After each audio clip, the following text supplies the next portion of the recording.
रात गहरी होने के बाद ससुर जी ने मेरा दरवाजा खटखटाया और मुझसे बोले कि बहू, मैं बाथरूम में गिर गया था और मेरी कमर में दर्द हो रहा है।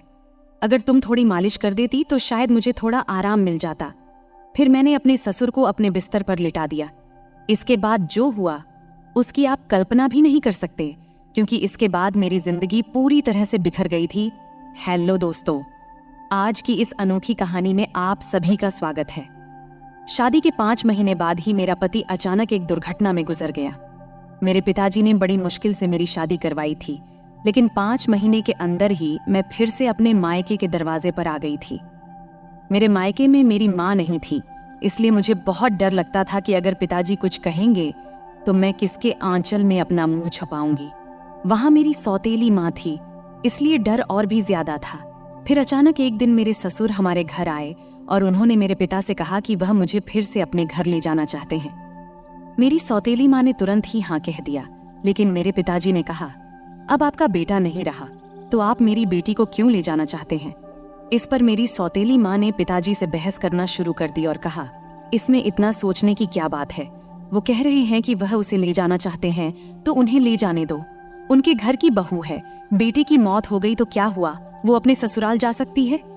माँ की इस झगड़े के बाद पिताजी ने बिना कुछ पूछे कहा, अगर मेरी बेटी वहां खुश रहेगी तो एक पिता होने के नाते मुझे खुशी होगी, आप उसे ले जाइए। फिर मेरे ससुर ने मुझसे कहा, चलो कपड़े वगैरह लेकर आओ। मैंने अपनी सौतेली माँ के सभी अत्याचार सहते हुए अपने ससुर के घर जाने का फैसला किया। वहां पहुंचने के बाद मैं अपने कमरे में कपड़े बदल रही थी, तभी मेरे ससुर आए और बोले, बहू, एक कप चाय बना लाओ। मैंने जल्दी से रसोई में जाकर चाय बना ली। चाय पीते हुए उन्होंने कहा, तुम्हें पता है इस घर में मैं बिल्कुल अकेला हूँ। मेरा बेटा इकलौता संतान था और तुम्हारी सास भी गुजर गई है, इसलिए मैं तुम्हें यहाँ लेकर आया हूँ ताकि मुझे लगे कि मैं यहाँ अकेला नहीं हूँ। मैंने कहा, पिताजी आप बिल्कुल चिंता मत करें, मैं तो आपकी बेटी की तरह हूँ, हमेशा आपके साथ रहूंगी। फिर मेरे ससुर बोले, मुझे पता है कि तुम मेरे साथ रहोगी, क्योंकि तुम्हारी सौतेली माँ तुम्हें मायके में कभी शांति से नहीं रहने देगी। इस तरह कुछ दिन बीत गए।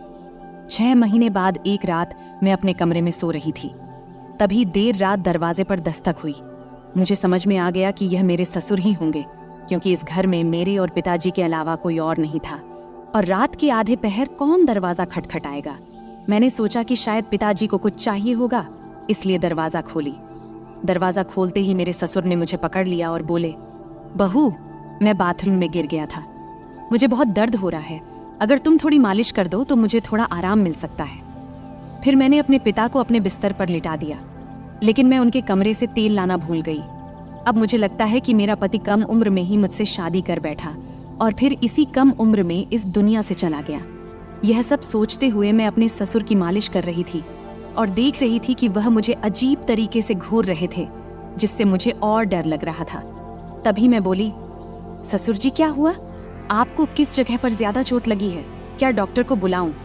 इस पर ससुर जी ने कहा, नहीं बहू, तुम बस मालिश कर दो, मुझे इससे ही आराम मिल रहा है। उनकी अजीब बातें सुनकर मुझे और असहज महसूस होने लगा। फिर मैं बोली, ससुर जी आप यहीं लेट जाएं, कमर में दर्द लेकर आप अपने कमरे तक कैसे जाएंगे, मैं आपके कमरे में जाकर सो जाती हूँ। मेरी बात सुनकर मेरे ससुर बोले, बहू, इस हालत में तुम मुझे अकेला छोड़कर चली जाओगी? अगर रात में मुझे बाथरूम जाना पड़े तो मैं अकेले कैसे जाऊंगा, इससे बेहतर है कि तुम यहीं सो जाओ। कुछ समय बाद मेरे ससुर उठकर मेरे पास आए और बोले, बहू, मैं तुमसे कुछ कहना चाहता हूँ, अगर तुम मेरी बात मान जाओ तो ही मैं कहूँगा। उनकी इस बात से मेरा दिल बेचैन हो गया। मैं चिंतित होकर बोली, ससुर जी आप कहें, क्या बात है? मेरे ससुर थोड़ा हंसकर बोले, आज की रात मैं तुम्हारे साथ बिताना चाहता हूँ, क्योंकि अकेले अकेले अब अच्छा नहीं लगता। मेरे बेटे के मरने के बाद मैंने सोचा कि फिर से शादी करूंगा, लेकिन फिर सोचा कि तुम्हारी सौतेली माँ तुम्हें उस घर में कभी भी शांति से नहीं रहने देगी, इसलिए मैंने तुम्हें इस घर में लाया। उनकी इस बात से मुझे बहुत असहज महसूस हुआ, लेकिन उनकी बात का विरोध करने की हिम्मत नहीं हुई। मैं अपने कमरे के सोफे पर लेट गई। मुझे नींद नहीं आ रही थी, बहुत डर लग रहा था। ससुर जी ने कहा, बहू, लगता है मैंने तुमसे कुछ गलत नहीं कहा, मैं चाहता हूं कि तुम मुझसे शादी कर लो ताकि कोई कुछ न कह सके। तभी मैं हक्का बक्का होकर बोली, ससुर जी आप ये क्या कह रहे हैं, आप मेरे ससुर हैं और ससुर से शादी कैसे हो सकती है? मेरे ससुर बोले, देखो बहू, मैं मानता हूँ कि कभी मैं तुम्हारा ससुर था, लेकिन तुम्हारे पति को मरे हुए अब 6 महीने हो चुके हैं। अब हमारे बीच ऐसा कोई रिश्ता नहीं है। मैं अकेला हूँ, तुम भी अकेली हो। हम एक दूसरे का साथ दे सकते हैं। उनकी इस बात को सुनकर मेरा मन विचलित हो गया। मैं कुछ कह नहीं पाई। एक ओर सौतेली माँ के अत्याचार, दूसरी ओर ससुर का अजीब व्यवहार। रात बीत गई और अगले दिन सुबह मैं अपने ससुर की बातों को बहुत सोची, अपनी स्थिति का विश्लेषण किया। ससुर का प्रस्ताव मुझे असंभव लग रहा था, लेकिन वास्तविकता मुझे कुछ निर्णय लेने पर मजबूर कर रही थी। फिर मुझे ख्याल आया कि मैं अपने पिताजी से जाकर बात करती हूँ, लेकिन ये सब बातें अपने खुद के पापा से करने की मुझे हिम्मत नहीं हुई, क्योंकि मुझे पता था कि पिताजी से बात करने के बाद मेरी जिंदगी में नई समस्याएं आ सकती हैं। इसलिए मैं उनके पास नहीं गई। ऐसे ही एक दिन शाम को मेरे ससुर को फिर से बात करने का मौका मिला।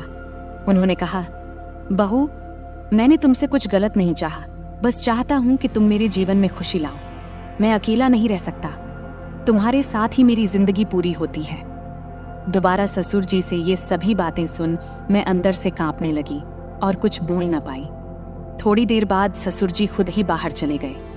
ऐसे ही मुझे ससुराल में और कुछ महीने बिताने के बाद मेरे ससुर और मेरे बीच एक अजीब सा संबंध बनता चला गया। पति की मौत के बाद मैंने सोचा था कि मैं अब इस दुनिया में बिल्कुल अकेली हो गई हूँ, लेकिन मेरे ससुर ने मेरे प्रति जो भावनाएं जाहिर की थी, उन्होंने मेरे जीवन को एक नई दिशा में मोड़ दिया।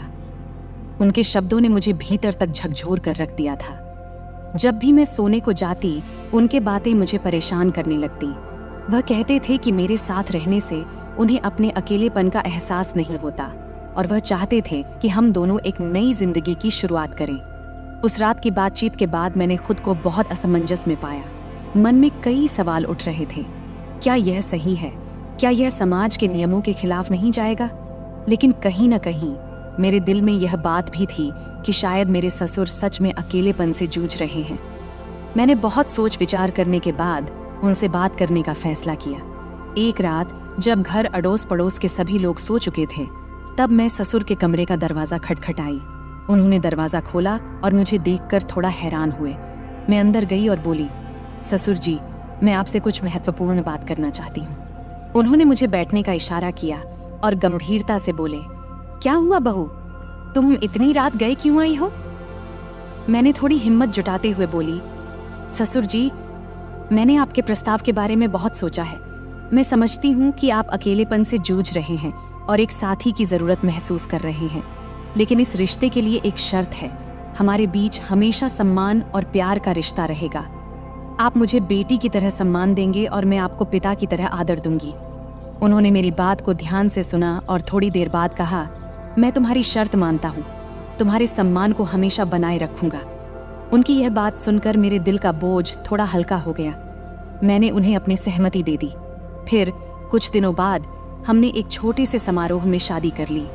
यह शादी समाज की नज़र में असामान्य थी, लेकिन हमने अपनी स्थिति को स्वीकार कर लिया था। शादी के बाद के दिन मेरे लिए बेहद चुनौतीपूर्ण रहे। गांव में लोग बातें बनाने लगे, रिश्तेदारों ने हमसे दूरी बनानी शुरू कर दी, लेकिन हमने इन सब की परवाह किए बिना अपने जीवन को आगे बढ़ाने का फैसला किया। हमारे रिश्ते में धीरे धीरे प्यार और समझ बढ़ने लगी। ससुराल में पहले जहां मैं खुद को असहज महसूस करती थी, अब वही घर मुझे अपना लगने लगा था। ससुर ने मेरे लिए हर संभव प्रयास किया ताकि मैं खुश रह सकूं। उन्होंने मेरी हर छोटी बड़ी जरूरत का ध्यान रखा और हर ख्वाहिश पूरी की। वह हर दिन मेरे लिए कुछ न कुछ खास करने की कोशिश करते थे। कभी मेरे पसंदीदा खाने की चीजें लाते, तो कभी मेरे लिए नई साड़ियां खरीदते। धीरे धीरे मैं भी उनके प्रति एक अलग तरह का आदर महसूस करना शुरू कर दी थी। हम दोनों ने मिलकर एक नई जिंदगी की शुरुआत किया। ससुर अब मेरे जीवन का एक अभिन्न हिस्सा बन चुके थे। हमारे बीच का रिश्ता अब सिर्फ ससुर और बहू का नहीं रहा, बल्कि दो दिलों का एक मजबूत बंधन बन गया था। वह मुझे हर उस समय सहारा देते थे जब मुझे उनकी जरूरत होती थी। उन्होंने मुझे फिर से हंसना सिखाया, जीवन को नए नजरिए से देखना सिखाया। शादी के कुछ महीने बाद मैंने महसूस किया कि हमारे बीच का यह नया रिश्ता मुझे एक नई दिशा दे रहा है। हमने मिलकर कई मुश्किलों का सामना किया और हर बार एक दूसरे का साथ दिया। ससुर के साथ मेरे इस नए रिश्ते ने मुझे जीवन के कई नए पहलू दिखाए। उन्होंने मुझे यह एहसास दिलाया कि जीवन में अगर साथी सही हो तो कोई भी मुश्किल इतनी बड़ी नहीं होती कि उसे पार न किया जा सके।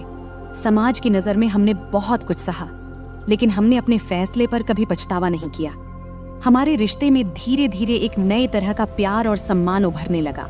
उनके साथ बिताए हर पल ने मुझे कुछ नया सिखाया और मुझे एहसास हुआ कि कभी कभी जीवन हमें ऐसे मोड़ पर ले आता है जहां हमें अपने फैसलों पर पुनर्विचार करना पड़ता है। आज मैं अपने ससुर के साथ एक नई जिंदगी जी रही हूँ। हमारे बीच का प्यार और सम्मान पहले से भी अधिक मजबूत हो गया है। वह मेरे जीवन के सबसे महत्वपूर्ण व्यक्ति बन चुके हैं। उनके साथ बिताए हर पल ने मुझे यह सिखाया है कि जीवन में चाहे कितनी भी मुश्किलें क्यों ना आए, अगर हमारे पास सही साथी हो तो हम हर मुश्किल का सामना कर सकते हैं। इस तरह हमारे बीच का रिश्ता धीरे धीरे और गहरा होता गया। उनके साथ बिताए हर पल ने मुझे यह सिखाया कि जीवन को कैसे नए सिरे से जिया जाए। हमने मिलकर अपने जीवन की हर चुनौती का सामना किया और हर बार जीत हासिल की। अब हमारे बीच का यह नया रिश्ता मुझे एक नई जिंदगी के सपने दिखाने लगा है। तो दोस्तों, ये थी हमारी आज की छोटी सी कहानी। आपको ये कहानी कैसी लगी? कमेंट करके जरूर बताएं। अगर आपको ये कहानी पसंद आई हो तो इसे लाइक करें और अपने दोस्तों के साथ शेयर करें। आगे भी ऐसी ही रोमांचक कहानियों के लिए हमारे चैनल को सब्सक्राइब करें और बेल आइकन दबाना न भूलें ताकि आप हमारी कोई भी कहानी मिस न करें। धन्यवाद। नमस्ते दोस्तों, आज की इस कहानी में आपका स्वागत है। मेरा नाम सुमन है और मेरी उम्र 23 साल है। मैं दिखने में काफी सुंदर हूँ। मैं अपनी शरीर की बनावट से दिखने में थोड़ी बड़ी लगती हूँ। मेरे चेहरे की बनावट आकर्षक है, रंग गोरा है और मेरा शरीर न तो बहुत पतला है और न ही मोटा, बल्कि एकदम मध्यम है। मैं गांव में रहती हूँ, इसलिए दूसरी गांव की लड़कियों की तरह मैं भी ज्यादातर सलवार सूट पहनती हूँ। मैंने केवल 10वीं क्लास तक पढ़ाई की है और उसके बाद से घर पर ही रहती हूँ। बाहर से मुझे बहुत ही सीधी सादी और साधारण लड़की समझा जाता था। मैं इतनी होशियार या चालाक भी नहीं थी। लेकिन सच कहूं तो मेरी जिंदगी में कुछ ऐसे दिन आए जब मैंने अपनी हदों को पार कर लिया। तब जिंदगी ने मुझे कुछ ऐसी सीख दी जो मैंने कभी सोची भी नहीं थी। बहुत पहले की बात है, मैं एक ऐसे अनुभव से गुजरी जिसने मेरे दिल दिमाग पर गहरी छाप छोड़ दी। उस समय मेरी मुलाकात गौरव भैया से हुई। मेरे जीवन में उस वक्त बहुत अकेलापन था, लेकिन गौरव भैया के साथ समय बिताना मुझे अच्छा लगने लगा। वो हमेशा मेरे प्रति बहुत केयरिंग रहते थे और उनकी मौजूदगी से मेरा मन हल्का हो जाता था। शुरुआत में जब मैं उनके साथ समय बिताती थी तो शरीर में एक अलग सा दबाव महसूस होता था, जैसे मुझे आराम की जरूरत हो। लेकिन धीरे धीरे सब कुछ सामान्य होने लगा। हमारे बीच ऐसा रूटीन बन गया कि जैसे ही मौका मिलता हम दोनों एक दूसरे के साथ वक्त बिताने के लिए बेताब हो जाते। हालांकि जब घर में और लोग होते तो हमें थोड़ा डर भी लगता कि कहीं कोई हमें देख न ले, लेकिन किसी को भी हम पर शक नहीं होता था क्योंकि गौरव भैया मुझे हमेशा दीदी कहकर बुलाते थे। वैसे भी मैं उम्र में उनसे 3 साल बड़ी थी। उस वक्त सर्दियों का मौसम था और सभी अपने अपने कमरों में रहते थे। रात को सब जल्दी ही अपने अपने कमरों में सोने चले जाते थे। तब मैं और गौरव भैया अलग अलग कमरों में सोते थे। एक दिन रात को जब मैं दरवाजा बंद करके सो रही थी तब एक ऐसी घटना घटी जिसने मेरी जिंदगी में एक नया अनुभव जोड़ा। घटना ये घाटी की, हमारे घर की एक सदस्य, मेरी मामी, काफी ज्यादा बीमार हो गई थी। इस वजह से मेरी माँ और मैं मामी को देखने उनके घर गए। तब हमें छोड़ने के लिए गौरव भैया गाड़ी लेकर आए थे। उन्होंने जब पहली बार मुझे देखा तो बोले, आप तो काफी बड़ी हो गई हो दीदी। तब मैं थोड़ा मुस्कुराई। उसके बाद जब गाड़ी में हम मामी के घर जा रहे थे तो उस वक्त रहते में ही शाम के 6 बज गए थे। तब हमें घर पहुंचने में देरी हो गई थी, इसलिए रास्ते में थोड़ा अंधेरा हो गया था। ठंड के दिन था तो 6 बजे ही अंधेरा हो जाता था। जब हम घर पहुंचे तो देखे कि मामा रसोई में खाना बना रहे थे और मामी बिस्तर पर लेटी हुई थी। तब मेरी माँ रसोई में गई और मामा से कहने लगी, जब इतनी परेशानी हो रही थी तो मुझे पहले ही बता देते, इतनी तकलीफ उठाने की क्या जरूरत थी। फिर माँ खाना बनाने में लग गई और मैं मामी के पास बैठ गई। मामी मुझे देखकर खुश हुई, लेकिन उनकी हालत काफी खराब लग रही थी। थोड़ी देर बाद मेरी माँ ने मामी को खाना दिया और अपने हाथों से खिलाया। उसी समय गौरव भैया ने मुझे आवाज दिया। तब मैं उनकी तरफ देखी और पूछी, क्या हुआ भैया? वो मेरी तरफ ही देख रहे थे, जैसे कुछ कहना चाहते हों। उनकी बातों ने बाद में मुझे एक नया अनुभव दिया। रात को जब खाने का वक्त हुआ तो मैं कमरे में गई। जहां गौरव भैया खाना खा रहे थे। उन्होंने मुझे देखते ही कहा, दीदी आइए साथ में खाना खाते हैं। मैंने मना करते हुए कहा, नहीं भैया आप पहले खाइए, मैं बाद में खा लूंगी। लेकिन उन्होंने जोर देकर मुझे बैठा लिया। मैं भी भूखी थी, इसलिए ज्यादा ना नुकुर नहीं की और हम दोनों ने साथ बैठकर खाना खाने लगी। तब हम दोनों ने बहुत मजे से खाना खाया, क्योंकि खाना हम साथ लेकर आए थे। खाना खत्म होने के बाद मैं अपनी माँ के कमरे में सोने के लिए जाने लगी। तभी गौरव भैया ने कहा, दीदी अगर आपको बुरा ना लगे तो आप यहीं मेरे कमरे में सो जाइए। उनकी ये बात सुनकर मैं हैरान रह गई और मैंने कहा, नहीं भैया मैं माँ के साथ सोऊंगी। लेकिन तब बार बार वे मुझसे विनती करने लगे। आखिरकार मैं मान गई, ठीक है मैं यहाँ सो जाऊंगी, लेकिन पहले मम्मी को बता देना चाहती हूँ कि मैं आपके कमरे में सोऊंगी। इस पर गौरव भैया खुद जाकर मम्मी को बताए कि मैं उनके कमरे में सो रही हूँ। इधर मैंने अपने सलवार कुर्ते बदल लिए, क्योंकि मेरे कपड़े थोड़े ज्यादा टाइट थे। जब गौरव भैया ने मुझे नए कपड़ों में देखा तो मुस्कुराते हुए बोले, दीदी आप इस ड्रेस में कमाल की लग रही हैं, आप इतनी खूबसूरत क्यों हैं? तब मैंने कुछ नहीं कहा, बस मुस्कुराकर बात बदल दी। फिर मैंने चादर ओढ़ ली और बिस्तर पर बैठ गई। गौरव भैया भी अपने सोने का इंतजाम नीचे फर्श पर करने लगे। तब मैंने कहा, भैया बिस्तर पर ही सो जाओ, यहाँ काफी जगह है। मेरे कहते ही गौरव भैया भी चादर ओढ़कर मेरे पास बैठ गए। गौरव भैया बहुत हंसमुख और मजाकिया इंसान थे। उन्होंने मजेदार बातें करके मुझे काफी देर तक हंसाया। बात करते करते कब रात के 12 बज गए पता ही नहीं चला और न जाने कब मैं सो गई। सुबह जब मेरी नींद खुली तो मैंने देखा कि गौरव भैया मेरे बालों से खेल रहे हैं। मुझे जागते देख वो मुस्कुराते हुए बोले, गुड मॉर्निंग दीदी, कैसी हो?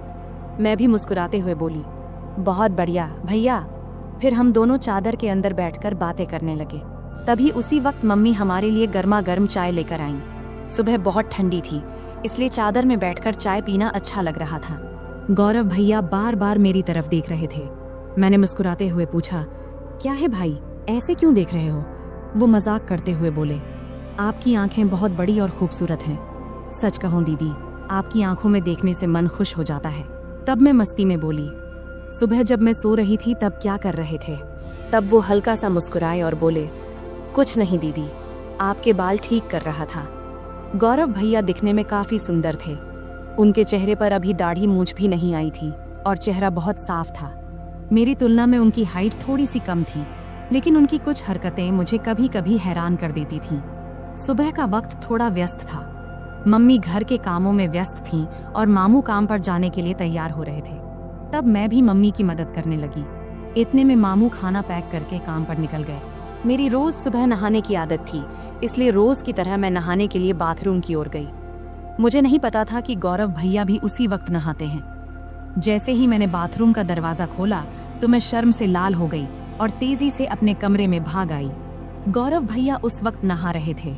उनके चेहरे पर साबुन लगा था, इसलिए उन्होंने मुझे देखा भी नहीं। लेकिन मैं इतनी ज्यादा शर्मिंदा हो गई कि वह दृश्य बार बार मेरे दिमाग में घूमने लगा। कमरे में बैठकर मैं अपनी ही सोच में खो गई और हल्के हल्के हंसने लगी। इतने में गौरव भैया नहाकर कमरे में आए। मुझे अकेले हंसते हुए देखकर उन्होंने मजाक में कहा, क्या बात है दीदी, आज तो बहुत खुश लग रही हो। उनकी बात सुनकर मैं थोड़ा चुप हो गई और बोली, नहीं भाई ऐसा कुछ नहीं है, बस यूं ही हंस रही थी। गौरव भैया ने मोबाइल चलाते हुए पास आकर बैठ गए और बोले, सच सच बताओ दीदी, क्या सोच रही थी जो इतनी हंसी आ रही थी?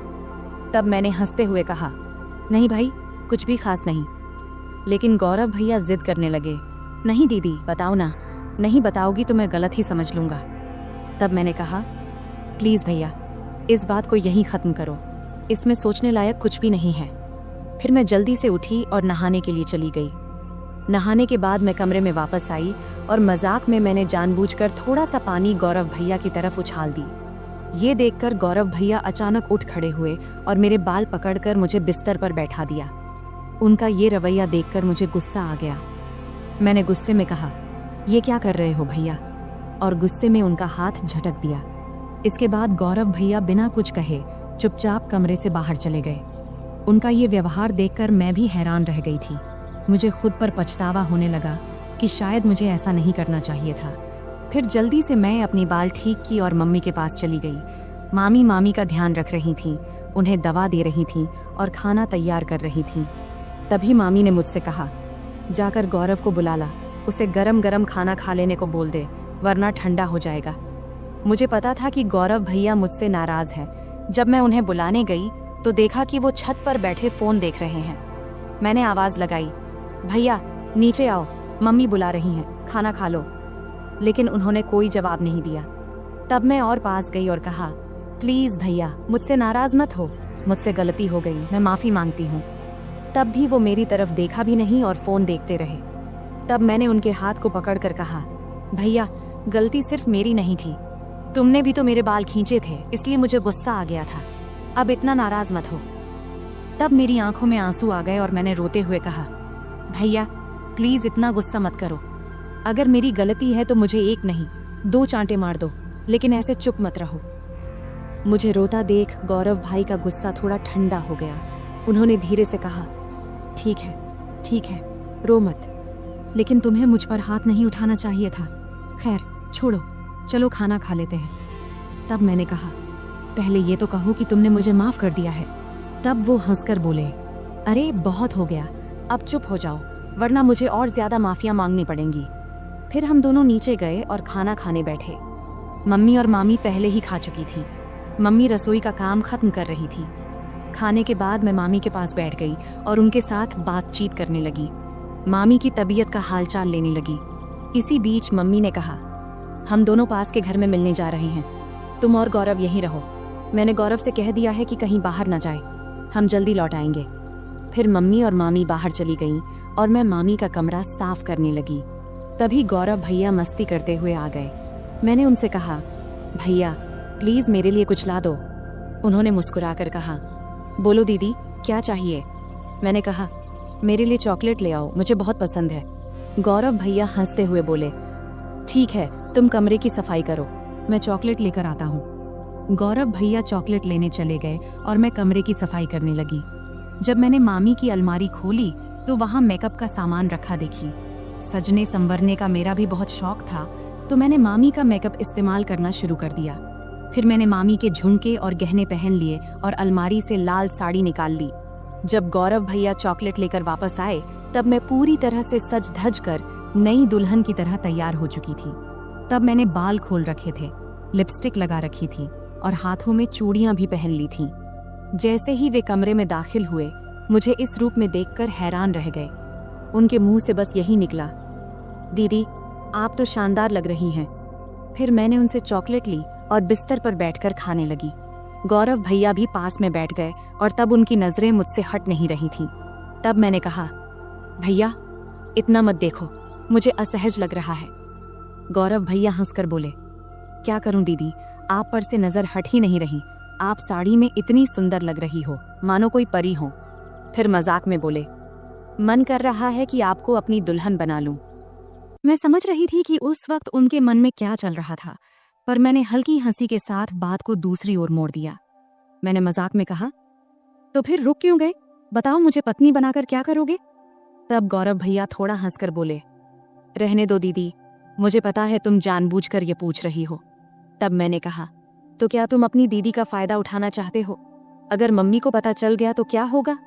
तब गौरव भैया बोले, दीदी इतनी चिंता मत करो, हम तो घर में ही हैं और किसी को पता भी नहीं चलेगा, तुम बस एक बार हाँ कह दो, मैं सब संभाल लूंगा। तब मैंने मुस्कुराते हुए कहा, तो पहले बताओ तुम ये सब साड़ी देखकर कह रहे हो या पहले से ऐसा सोच रहे थे। गौरव भैया हंसकर बोले, सच कहूं तो जब से तुम आई हो तभी से ऐसा लग रहा है, अगर तुम एक बार मान जाओ तो सब आसान हो जाएगा। तब मैंने मजाक में कहा, ठीक है, जब तुम चाहो मैं तुम्हारी बात मानूंगी, लेकिन तुम्हें अपनी जिम्मेदारी ठीक से निभानी होगी। इस पर भैया बहुत खुश होकर बोले, थैंक्स दीदी, मुझे पता था तुम मुझे ना नहीं कहोगी, तुम सच में सबसे अच्छी हो। मैंने कहा, रुको, इतनी तारीफ करने की जरूरत नहीं है और शाम को मेरे लिए और भी चॉकलेट लाना मत भूलना। तब गौरव भैया ने कहा, ठीक है दीदी, 1 मिनट रुको, मैं आता हूँ। जब वह बाहर चले गए तो मुझे थोड़ी असुविधा महसूस हुई। जब वह वापस आए तो मैंने कहा, गौरव भैया इस वक्त मुझे थोड़ी परेशानी हो रही है, शाम को इस बारे में बात करेंगे। लेकिन गौरव भैया मेरी बात मानने को तैयार नहीं थे। उन्होंने शांत स्वर में कहा, दीदी, इतनी चिंता क्यों कर रही हो? डरने की कोई बात नहीं है, सब ठीक हो जाएगा। अगर तुम्हें असुविधा हो रही है तो आंखें बंद कर लो। तब मैंने आंखें बंद कर लीं और गौरव भैया मुझे तभी उसी पल दरवाजे पर अचानक दस्तक हुई, जिससे हम दोनों डर गए। कुछ समय बाद बाहर से मम्मी की आवाज आई, कोई है कमरे में? तब मैं तुरंत बिस्तर से उठ गई, क्योंकि मैं साड़ी में पूरी तरह सज धज कर तैयार थी। ऊपर से मामी के कमरे में थी। गौरव भैया का मूड भी खराब हो गया था, लेकिन उनके चेहरे को देखकर मुझे अंदर से हंसी आ रही थी। मैंने तुरंत गौरव भैया को कमरे से बाहर कर दिया और खुद भी साड़ी उतारकर सामान्य कपड़े पहन ली। फिर कमरे की सफाई करने लगी। इस बीच मम्मी ने मामी को बरामदे में बिठाया और सीधे रसोई में जाकर चाय बनाने लगी। तब मैं जल्दी जल्दी कमरे की सफाई करने लगी। बाद में हम सबने मिलकर चाय पी। चाय पीने के बाद मम्मी काम में लग गईं और मैं बरामदे में लेट गई। समय बिताने के लिए मैंने मम्मी की मदद करनी शुरू कर दी। कुछ समय बाद मैंने देखा कि गौरव भैया कहीं नहीं दिख रहे हैं। जब मैं उन्हें ढूंढने गई तो देखी कि वह बाथरूम से बाहर निकलकर हाथ धो रहे थे, लेकिन उनके चेहरे से लग रहा था कि उनका मूड अभी भी ठीक नहीं है। तब उन्हें देखकर मैं हंसी नहीं रोक पाई और हंसते हुए बोली, क्या हुआ, इतना उदास क्यों हो? मजाक में मैंने कहा, भैया तुम ऐसे क्यों हो? गौरव भैया हंसते हुए बोले, अगर तुम मेरी जगह होती तो तुम भी ऐसे ही करती। तुम लड़की हो, इसलिए इतनी बातें कर पा रही हो।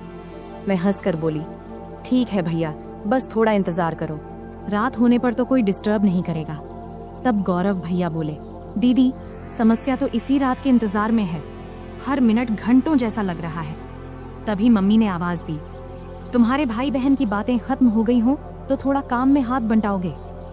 मम्मी की आवाज सुनते ही मैं उठकर जाने लगी और जाते जाते मजाक में बोली, गौरव भैया याद रखना, अगर चॉकलेट नहीं मिला तो मैं भी कुछ नहीं दूंगी। फिर मैं रसोई में चली गई। इस बीच मामा भी घर लौट आए थे। तब मैंने उन्हें खाना परोस दिया।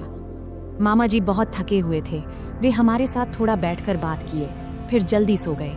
मम्मी मामी को खाना खिला रही थी और उन्हें दवाई दे रही थी। मैंने भी अपना खाना खा लिया और समय बिताने के लिए टीवी देखने लगी। सर्दी का मौसम होने के कारण हम जल्दी बिस्तर में चले गए, लेकिन मम्मी अभी भी अपने काम में लगी हुई थी। तब मैं मामी के कमरे में चली गई और बैठकर फोन में व्यस्त हो गई। इतना डूबी थी कि मुझे पता ही नहीं चला कि कब गौरव भैया खाना खाकर अपने कमरे में चले गए और मेरा इंतजार कर रहे थे। मैं अपनी रोज की सीरियल देखने में व्यस्त थी। जब मैं नहीं गई तो गौरव भैया खुद मुझे बुलाने आ गए। कमरे में आकर भैया बोले, दीदी आओ, मैं तुम्हारा बहुत देर से इंतजार कर रहा हूँ। तभी मम्मी ने कहा, कोई बात नहीं, अगर तुम अकेले सोना चाहते हो तो सो जाओ, तुम्हारी दीदी मेरे साथ सो जाएगी। मम्मी की बात सुनते ही भैया जल्दी से बोले, नहीं नहीं, हम तो बस बातें कर रहे थे, वैसे भी कुछ दिनों बाद आप लोग चले जाएंगे, फिर पता नहीं कब मुलाकात होगी और दीदी के साथ खेल पाऊंगा। तब मैंने मम्मी को आश्वस्त करते हुए कही, मम्मी भैया सही कह रहे हैं। इसके बाद मम्मी ने कहा, ठीक है, जैसा तुम चाहो, और हम कमरे में चले गए। कमरे में जाते ही गौरव भाई ने जल्दी से दरवाजा बंद कर दिया। तब मैं समझ गई कि भैया अब और इंतजार नहीं कर पा रहे हैं, लेकिन तब भी मम्मी और मामी जाग रहे थे, इसलिए मैंने कहा, भैया थोड़ा धैर्य रखो, सब सो जाएं, फिर बात करेंगे। अगर किसी ने मेरी आवाज सुन ली तो मुश्किल हो जाएगी। भैया बोले, दीदी और इंतजार नहीं होता। तभी मुझे चॉकलेट की याद आई। मैंने कहा, ठीक है भैया, लेकिन पहले मेरी चॉकलेट दो। भैया ने तुरंत जेब से चॉकलेट निकालकर दे दिया। फिर मैं चॉकलेट खाने लगी और भैया परफ्यूम लगाने लगे। शुरुआत में हम मजाक में थोड़ी थोड़ी नोक झोंक करने लगे। इससे हमारे बीच मजेदार झगड़ा शुरू हो गया। हम बिस्तर पर कूदने लगे, क्योंकि हमारी उम्र अभी भी छोटे बच्चों जैसी थी। तभी मम्मी ने चिल्लाकर कहा, सुमन बहुत हो गया, अब सो जाओ, क्योंकि बिस्तर की आवाज उनके कमरे तक जा रही थी। इसके बाद गौरव भैया ने तुरंत फर्श पर बिस्तर बिछा दिया, जिससे आवाज बंद हो गई। फिर गौरव भैया ने मुझे रात के 3 बजे तक सोने नहीं दिया। सुबह जब हमारी आंख खुली तब मम्मी दरवाजा खटखटा रही थी। उसमें बिस्तर पर ही थी, लेकिन उठ नहीं पा रही थी, इसलिए गौरव भैया ने मुझे उठाकर बिस्तर पर बिठा दिया और खुद दरवाजा खोलने गए। तब मम्मी हमारे लिए चाय लेकर आईं। मुझे देखकर उन्होंने कहा, मैंने कहा था सुमन समय पर सो जाना, अब देखो तो तुम्हारी आंखें कितनी लाल हो गईं। मेरी आंखें अब सच में लाल हो गई थीं। मैंने बिना कुछ कहे चाय पीना शुरू कर दिया। यहाँ तक कि मैंने मुंह भी नहीं धोया क्योंकि पूरा शरीर दर्द से टूट रहा था। मम्मी चाय रखकर चली गईं। गौरव भैया जब कमरे में आए तो मैंने गुस्से में कहा, भैया मैंने तो कहा था थोड़े समय के लिए, लेकिन तुमने मेरी बात नहीं मानी। अब देखो मेरा शरीर कितना थक गया है, मैं ठीक से खड़ी भी नहीं हो पा रही हूँ। अगर मम्मी ने पूछ लिया तो मैं क्या कहूँगी? तब गौरव भैया ने जल्दी से जवाब दिया, दीदी चिंता मत करो, मैं मेडिकल स्टोर से दवा लेकर आता हूँ, उसे लेने के बाद तुम्हारा शरीर ठीक हो जाएगा। इसके बाद मैंने लगातार 4-5 दिन तक भैया को पास नहीं आने दिया, लेकिन इससे उनका उत्साह कम नहीं हुआ। वे हर दिन मेरे आसपास घूमते रहते थे और नियमित रूप से चॉकलेट लाते रहते थे। भैया मेरे सारे काम कर देते और मैं जो चाहती वे हंसते हंसते कर देते, इसलिए मैंने भी इसका मजा लेना शुरू कर दिया। कभी कभी उनसे पैर का दर्द कम करने के लिए मसाज करवा लेती, कभी सिर की मालिश करवा लेती, मस्ती में कभी कभी हल्के से मार देती और सारा दिन उनके फोन पर सीरियल देखती। 4-5 दिनों के बाद भैया का व्यवहार थोड़ा बदल गया, इसलिए मैंने उन्हें ज्यादा कुछ नहीं कहा। एक दिन हम दोपहर में घर में अकेले थे और बहुत मस्ती किए। उस दिन घर में कोई नहीं था। भैया ने पूरा दिन मुझे कहीं बैठने नहीं दिया और हमेशा अपने पास रखा। इस घटना के बाद मैं और भैया बहुत सामान्य हो गए। जब भी उनका मन करता वे मुझे कमरे में बुला लेते और मैं भी अब इसकी आदत डाल चुकी थी। हमने उन दिनों का भरपूर आनंद लिया, लेकिन जीवन में हर अच्छे समय के बाद एक बुरा समय भी आता है और ये बुरा समय भी भैया की वजह से ही आया। दरअसल 20 दिन के बाद अब हमें गांव लौटना था, क्योंकि अब मामी काफी स्वस्थ हो चुकी थी और हमें वहां बहुत दिन हो गए थे। तब मम्मी ने अचानक वापसी का फैसला किया और उन्होंने पापा को कुछ भी नहीं बताया। जब मैंने और भैया ने ये सुना तो हमें बिल्कुल अच्छा नहीं लगा। तब भैया बोले, दीदी जाने से पहले आखिरी बार थोड़ा समय दे दो, कौन जाने फिर कब मिलेंगे। तब अंदर से मैं भी तैयार थी, लेकिन उस दिन घर में सभी लोग थे, यहाँ तक कि मामा भी आज घर पर ही थे।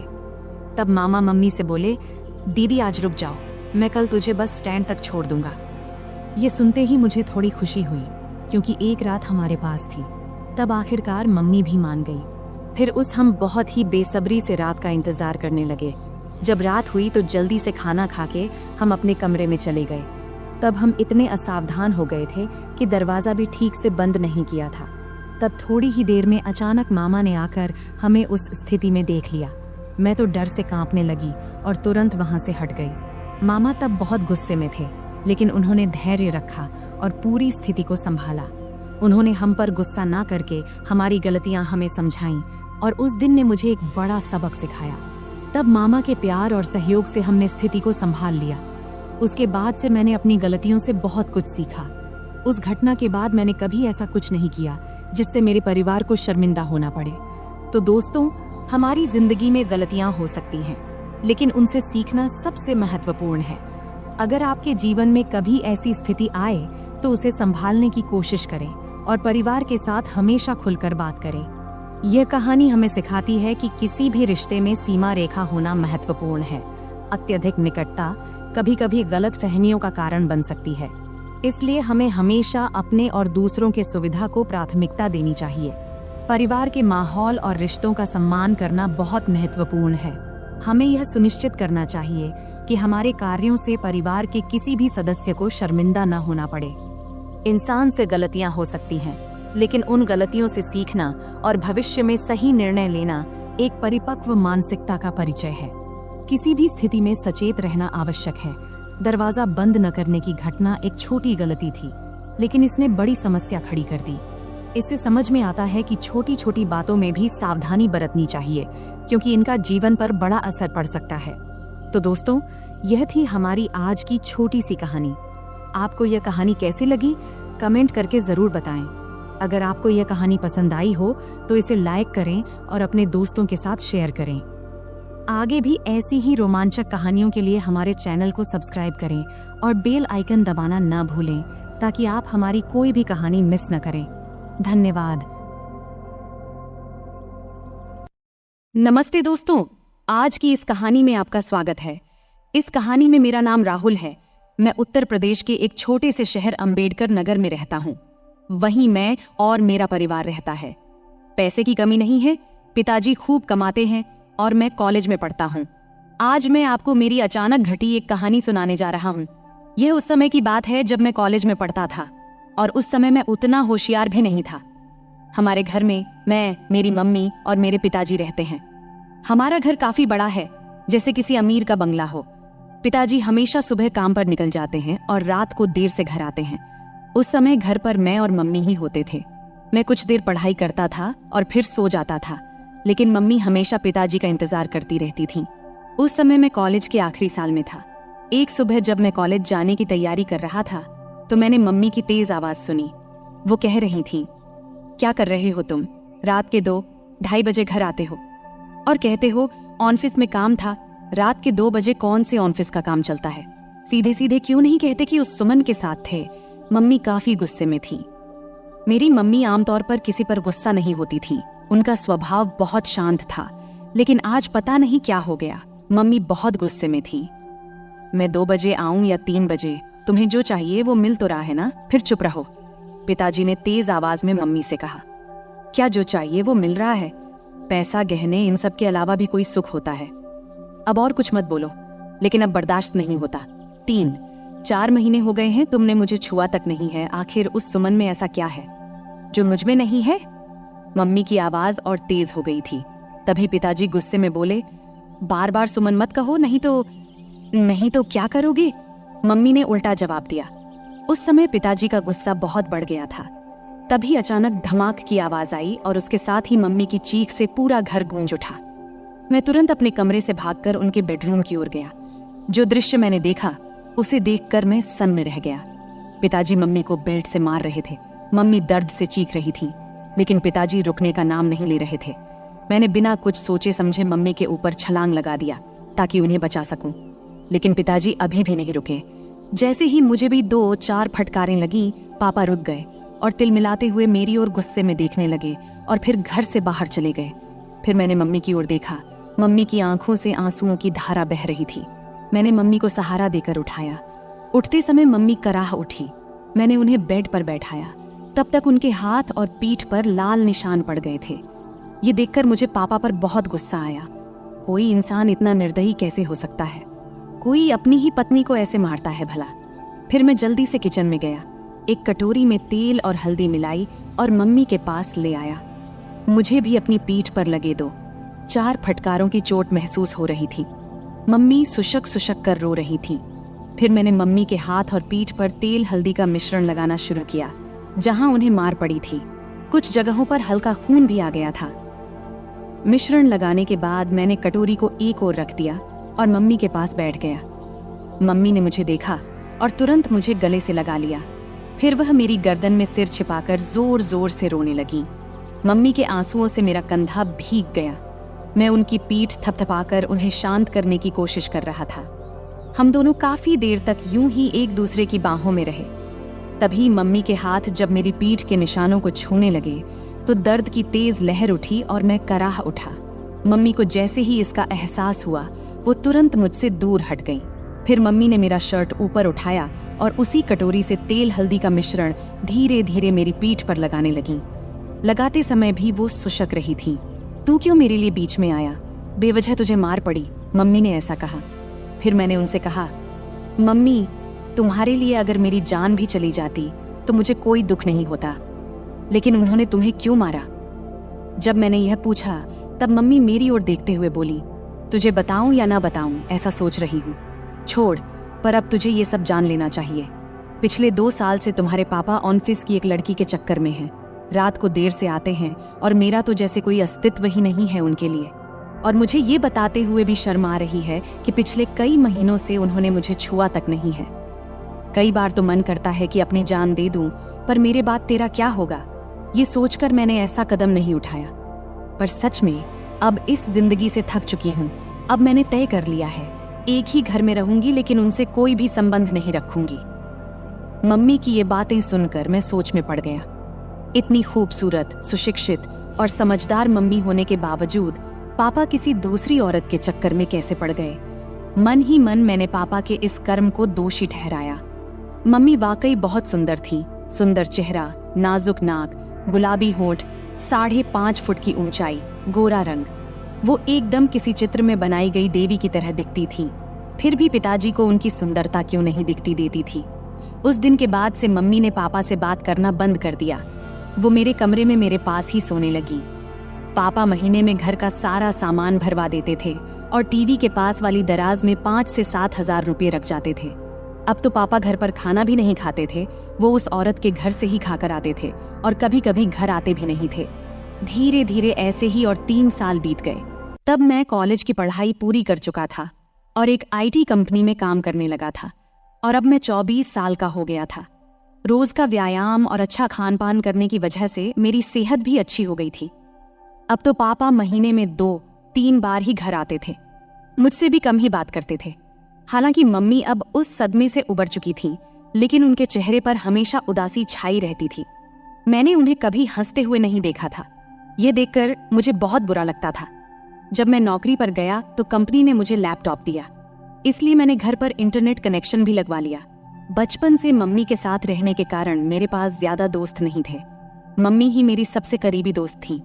संध्या के समय जब मैं काम से घर लौटता तो फ्रेश होकर चाय पीता और फिर बेडरूम में जाकर लैपटॉप पर इंटरनेट चलाता। यह मेरा समय बिताने का जरिया बन गया था। उस वक्त की उम्र के कारण मैं इंटरनेट पर तरह तरह फिल्में देखता रहता था, लेकिन मुझे सबसे ज्यादा माँ और बेटे के बीच की फिल्में पसंद आने लगी थी। धीरे धीरे मेरी नजरें मम्मी को देखने के तरीके में भी बदलाव आने लगा था। एक दिन सोमवार का दिन था, रात के करीब 9 बजे होंगे। अचानक पापा घर आए। हमारा घर मम्मी के नाम पर था। पापा मम्मी से कहने लगे कि घर उनके नाम कर दें। तब मम्मी ने इनकार किया तो पापा उन्हें बहुत बुरा भला कहने लगे। मम्मी चुपचाप सुनती रहीं। तभी पापा ने मम्मी के गाल पर थप्पड़ मार दिया।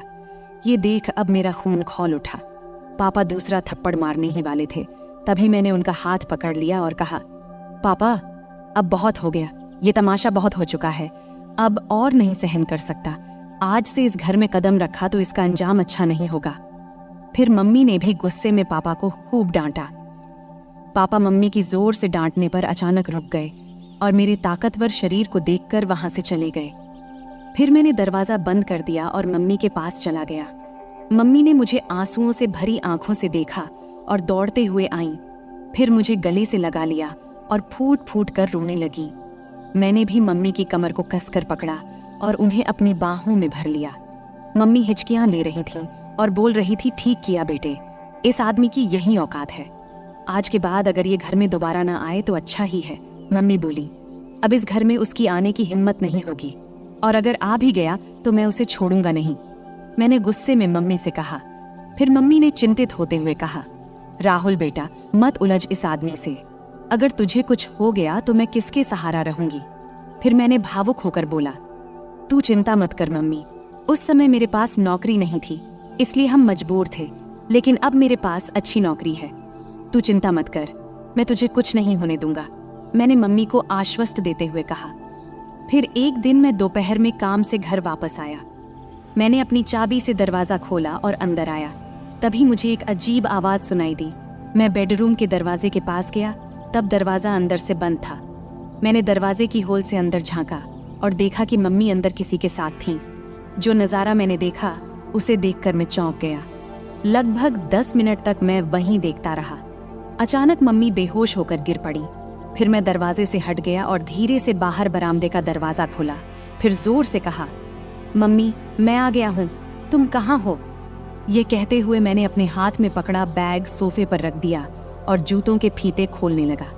कुछ ही देर में मम्मी ने बेडरूम का दरवाजा खोला और बाहर आई। मुझे अचानक देखकर उनके चेहरे पर घबराहट और आश्चर्य के भाव थे। मैंने जल्दी से अपने जूते उतारे और बेडरूम में घुस गया। टेबल पर मुझे केले की प्लेट दिखाई दी। मैंने एक केला उठाया और खाने लगा। मम्मी मेरे पीछे पीछे आई। मैं जैसे ही केले को खाने वाला था, मम्मी कुछ बोलने वाली थी, लेकिन मैंने पहले ही केले को मुंह में डाल लिया था। मम्मी हैरानी से मेरी ओर देख रही थी और मैं शांति से केला खा रहा था। केला थोड़ा कच्चा था, इसलिए पूरी तरह से मीठा नहीं था। मम्मी, केले बहुत अच्छे हैं और है क्या? मैंने केले खाते हुए मम्मी से पूछा। मम्मी ने कुछ जवाब दिया, लेकिन अपने मुंह में ही। लेकिन दोस्तों, मैं आपको बताता चलूं, उन केलों का स्वाद इतना अच्छा था कि कुछ मत पूछो। केले खाने के बाद मैं बाथरूम में जाकर फ्रेश हो गया और फिर कमरे में जाकर लैपटॉप खोल लिया। फिर मैं एक रोमांटिक मूवी देखने लगा। फिर रात के खाने के बाद मैं बेडरूम में सोने चला गया। थोड़ी देर में मम्मी भी सब काम निपटाकर सोने आई। मम्मी ने हल्के गुलाबी रंग का नाइट गाउन पहना हुआ था। तब मैंने लैपटॉप से नजरें हटाकर मम्मी की ओर देखा। मम्मी नीचे झुककर तकिया ठीक कर रही थी। तकिया सही करने के बाद मम्मी बिस्तर पर लेट गईं। तब मैंने भी अपना लैपटॉप बंद कर दिया, फिर लाइट बंद किया और सोने की कोशिश करने लगा। लेकिन मुझे नींद नहीं आ रही थी। मेरे दिमाग में दिन की वो घटना बार बार घूम रही थी। बहुत देर तक मैं जागा रहा, जबकि मम्मी शांति से सो रही थी। कुछ समय बाद मम्मी ने करवट ली और मेरी तरफ पीठ करके सो गईं। फिर उन्होंने छत की ओर मुंह करके लेटना शुरू किया। मैं थोड़ी देर के लिए डर गया, लेकिन जब मम्मी जागी नहीं तो मुझे थोड़ी राहत मिली। मेरी हिम्मत बढ़ी और मैं धीरे धीरे मम्मी की ओर देखने लगा। मम्मी ने कुछ ही पल के लिए मेरी ओर देखा और फिर अपनी आंखें बंद कर लीं। मैंने समझ लिया कि वो अभी भी जाग रही हैं। मैं थोड़ा और आगे बढ़ा और खुद को संतुष्ट महसूस किया। मम्मी भी खुश थीं। उन्होंने कुछ नहीं कहा, लेकिन मुझे एहसास हो रहा था कि उन्हें भी संतोष मिला है। मम्मी, क्या हुआ? तुम चुप क्यों हो? क्या तुम्हें अच्छा नहीं लगा? मैंने जब ऐसा पूछा तब उन्होंने बोला, नहीं रे बेटा, मुझे तो बहुत अच्छा लगा। तूने मम्मी को बहुत खुश किया। फिर मैंने मम्मी के पीठ पर प्यार से हाथ फेरते हुए कहा, मम्मी, अब से तुम्हें केले खाने की जरूरत नहीं पड़ेगी। मैंने मम्मी के कान में धीरे से ऐसा कहा। तब मम्मी बोल उठी, बेटा, तुझे ये कैसे पता चला? मम्मी ने आश्चर्य से मेरी ओर देखते हुए पूछा। तब मैंने उन्हें बताया कि आज दोपहर जब मैं घर आया तो कमरे से तुम्हारी आवाज सुनाई दी। जब मैंने दरवाजे की होल से देखा तो मुझे सब समझ में आ गया। तभी मैंने ठान लिया था कि अब से मम्मी को किसी भी चीज की कमी नहीं होने दूंगा। राहुल, मेरे राजा, तू कितना प्यार करता है अपनी मम्मी से। मम्मी भावुक होकर बोली, हाँ मम्मी, अब से तुम्हें मैं किसी भी चीज की कमी नहीं होने दूंगा। मैंने कहा, अब पापा भी हमें सताने नहीं आएंगे और अब वो दोबारा इस घर में कदम नहीं रखेंगे। इसलिए तुम अब चिंता मत करना, हम अब सुख से रहेंगे। मैंने मम्मी को आश्वस्त किया। उस दिन हम दोनों ने सुख और शांति का आनंद लिया और फिर आराम से सो गए। अगली सुबह मम्मी ने सारे काम निपटाए और मुझे उठाने आई। मैंने जल्दी से तैयार होकर चाय पिया और हम दोनों गपशप करने लगे। तभी हमने देखा कि पापा अचानक से आकर हमारे सामने खड़े हो गए। तब मम्मी ने पापा से पूछा, अब क्या चाहिए तुम्हें? एक बार कह दिया कि हम ये घर नहीं देंगे तो फिर क्यों आए हो? पापा ने जवाब दिया, मुझे अब घर नहीं चाहिए। मैं बस ये बताने आया हूँ कि मैं अब दूसरी शादी करने जा रहा हूँ, तो मुझे तुमसे तलाक चाहिए। फिर मम्मी ने मेरी ओर देखा और पूछा, तुम्हारा क्या कहना है? मैंने कहा, मम्मी, जो तुम्हें सही लगे वो करो। मैं तुम्हें किसी भी चीज की कमी नहीं होने दूंगा, मेरा भरोसा करो। मम्मी ने फिर पापा को तलाक के लिए हाँ कह दिया। दोपहर को मम्मी और पापा दोनों ऑफिस गए और अपने बाकी कानूनी काम निपटा कर लौटे। उसके बाद से पापा कभी हमें दिखाई नहीं दिए और हमने भी उन्हें कभी ढूंढने की कोशिश नहीं की। हम दोनों अब अपने घर में खुश थे और पापा भी अपने सेक्रेटरी के साथ खुश थे। अब हम दोनों अकेले रहते हैं और अपने सुख दुख का ख्याल रखते हैं। ऐसे ही चलते चलते अब कई साल बीत चुके हैं। अब मम्मी मुझसे कहने लगी है कि अभी तेरा बहुत जीवन बाकी है, तू किसी अच्छी लड़की को देख ले जिससे मैं तेरा विवाह करा सकूं, और हाँ, शादी के बाद मुझे भूल मत जाना। मैंने हंसते हुए कहा, तुम्हें कैसे भूल सकता हूँ मम्मी, तुम तो मेरी मम्मी हो। फिर हम दोनों हंसने लगे। अगले कुछ महीनों तक हमारा जीवन बहुत शांति और खुशी से बीत रहा था। मम्मी और मैं अब एक दूसरे का ख्याल रखते थे और एक दूसरे के साथ खुश थे। लेकिन मम्मी की बात मेरे दिमाग में अक्सर घूमती रहती थी। उन्होंने कहा था कि अब मुझे अपने जिंदगी के बारे में सोचना चाहिए और किसी अच्छी लड़की से शादी कर लेनी चाहिए। मैंने इस बारे में गंभीरता से सोचना शुरू किया और एक दिन मम्मी से खुलकर बात किया। मैंने उनसे कहा, मम्मी, आपने सही कहा था, अब वक्त आ गया है कि मैं अपने जीवन के अगले पड़ाव की ओर बढ़ूं। मुझे लगता है कि अब मुझे भी किसी के साथ अपना जीवन बिताने की जरूरत है। मम्मी ने मेरे चेहरे की ओर देखा और प्यार से मुस्कुराई। फिर उन्होंने कहा, बिल्कुल बेटा, मैं हमेशा चाहती थी कि तू अपनी जिंदगी को खुशी और प्यार से भर ले। मैं तेरे लिए बहुत खुश हूँ। इसके बाद मम्मी ने मेरे लिए लड़की देखनी शुरू की। कुछ ही दिनों में मम्मी को एक अच्छा रिश्ता मिला। लड़की का नाम स्नेहा था। स्नेहा बहुत समझदार और संस्कारी लड़की थी।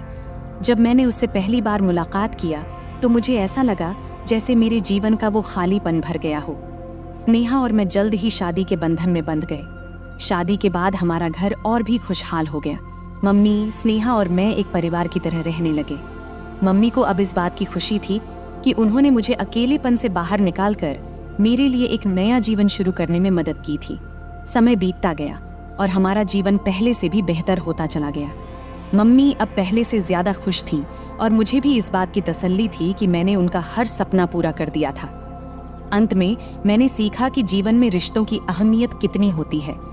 चाहे वो माँ बेटे का रिश्ता हो या पति पत्नी का, सच्चा प्यार और सम्मान ही रिश्तों को मजबूत बनाता है। और यही सीख मैंने अपने जीवन में उतारी। तो दोस्तों, इस कहानी का यही संदेश है कि परिवार ही हमारी असली ताकत है और जब हम अपने परिवार के साथ खड़े होते हैं तो हर मुश्किल आसान हो जाती है। उम्मीद है कि आपको यह कहानी पसंद आई होगी। ऐसे ही और कहानियों के लिए चैनल को सब्सक्राइब जरूर करें। धन्यवाद।